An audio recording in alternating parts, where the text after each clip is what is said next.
So kung pakaramdam mo balisa ka kapag kagabi, okay naman yung daytime mo, marami ka namang ginawa, pagod ka naman, pero pagdating mo sa kama, hindi ka na makatulog. Pag ganyan ang sitwasyon, tawagin mo na si partner at kailangan nyo ng mag-loving. Maitim ba skin? Underarm at singit mo? K-Skin ang bahala sa'yo. Premium ang ingredients, paraben-free and sulfate-free, and FDA-approved, kaya safe for everyone. With K-Skin, ibalik ang alindog mo. Huwag nang magpahuli.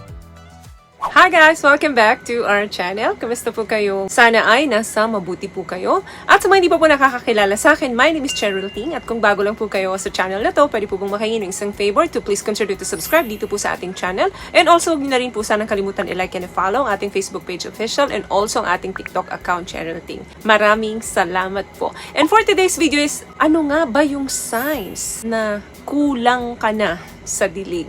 Signs that your body needs sex. Making love is fabulous, lalo na kung may mga bad day ka or bad time ka. Kasi may series of chemical process na tumutulong sa atin para tayo ay maging kalmado. Yun, yung normal. Paano kung di ka normal? Joke lang po. Ang katawan natin, magaling magbigay ng signal yan eh. Kapag tayo ay pagod, sasabihin ng katawan mo na ipahinga mo. Kapag tayo ay nakakaramdam ng antok, meaning sinasabi ng katawan mo na itulog mo at huwag mong pigilan. Ganyan po kagaling ang katawan natin, nagbibigay ito ng signal sa brain natin. Paano kung pakiramdam mo may kulang, may hindi nangyayari sa katawan mo? Hindi mo rin alam kung anong kulang. Hindi ka na rin makatulog.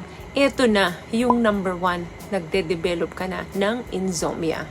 Paulit-ulit ko pong sinasabi sa mga video natin na ang pakikipagtalik po ay nagpuproduce ng magagandang hormones sa katawan natin yan. At isa dyan is best for sleeping properly. Kaya nga, pagkatapos ng isang successful na pakikipagtalik sa mga partner ninyo, para kayong nakakatulog na parang isang bata. Meaning, mahimbing ang tulog. Love is one of the few activities that keeps humanity healthy. So, kung pakaramdam mo balisa ka kapag kagabi, okay naman yung daytime mo, marami ka namang ginawa, pagod ka naman. Pag pagod kasi tayo, mabilis dapat tayong nakakatulog. Pero pagdating mo sa kama, hindi ka na makatulog. Inaabot ka na ng umaga, gising ka pa din. Pinipilit mong matulog pero hindi mo magawa, balisa ka. Pag ganyan ang sitwasyon, alam mo na kung anong ibig sabihin. Tawagin mo na si partner at kailangan nyo ng mag-loving. Number 2, headache. Kung sa tingin mong si ex mo ang cause ng pananakit ng ulo mo, or kung bakit sinusumpong ka ng migraine mo, nagkakamali ka.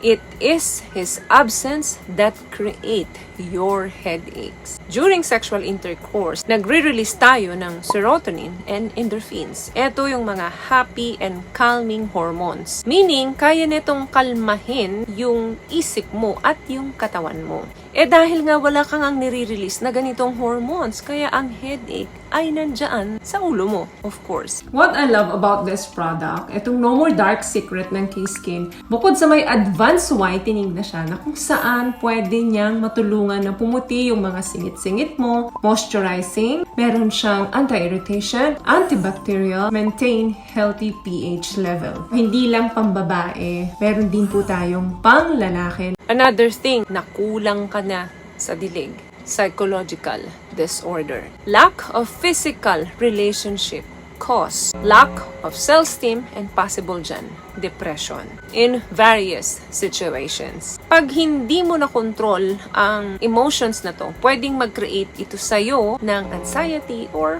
frustrations. Last one, hindi ka na blooming. Wala ka na ngang partner, hindi ka pa nagsasarili. Biro lang. What I mean is dahil nga hindi ka na nadidiligan, of course, hindi ka na rin ganun ka-fresh. Hindi ko po nilalahat. May mga tao po na walang partner pero gumagawa sila ng paraan para bigyan nila ng self-pleasure yung sarili nila. Andyan yung nagmamasturbate sila, mapalalaki man o mapababae. Pero kung wala sa dalawang ito na nai-encounter mo ngayon, well, look at yourself in the mirror at pansinin mo yung itsura mo, especially yung skin mo. Minsan, parang crocodile skin ka na. Kapag ganyan na, you probably need some fun in the bedroom. Meaning, kailangan mo nang magpapawis para mag-open yung pores mo at makalabas yung mga impurities and toxins that produce imperfections sa skin natin. Kapag wala ka naman ng mga ito, pwede ka naman magkaroon ng regular exercise. Same din naman yan.